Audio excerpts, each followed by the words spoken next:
السلام عليكم، اهلا وسهلا بكم في مطبخ لولو. النهارده هنعمل مع بعض طاجن لحمه راس. انا عارفه ان في ناس ما بتحبهاش بس بطريقتي هتحبوها. وهنا قدمتها مع طبق رز ابيض جنب اللحمه وصوص. الناس اللي بتحبوا الصوص بتاع اللحمه اعملوها كده هتعجبكم جدا. وما شاء الله اللحمه مستويه فيها بالقرن الشطه الحر اللي احنا حاطينه فيها تحفه ما شاء الله. ويلا بينا هنشوف هنعمل ايه.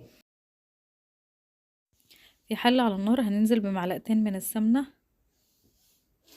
وبعدين معايا هنا 4 بصلات هننزل بنصهم بس، وبعد النص التاني هقول لكم بعد كده هنعمل فيه ايه.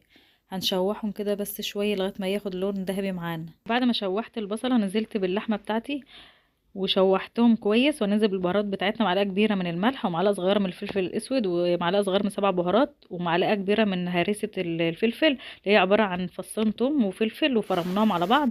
وهنا برضو نزلت بقرنين فلفل حلقات وقرن شطه حار، لو حابه تحطيه ومش حابه خلاص شيليه.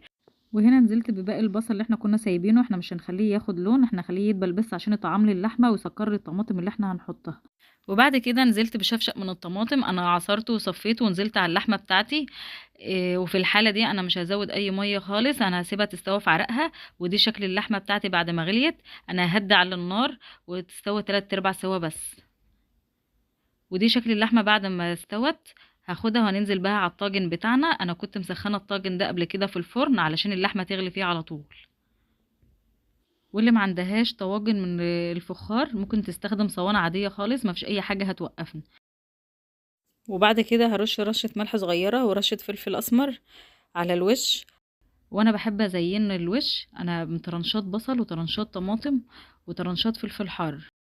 ولو انت وصلت لهنا ما تنسناش في الاشتراك وتفعيل الجرس عشان اوصلك كل جديد، ووجودكم يهمني. بعد ما زينت وش الطاجن بتاعنا هندخله الفرن على درجة حرارة متوسطة لمدة ربع ساعة. وكده ما شاء الله اللهم بارك شكل الطاجن بتاعنا وهو في قلب الفرن حاجة كده تحفة.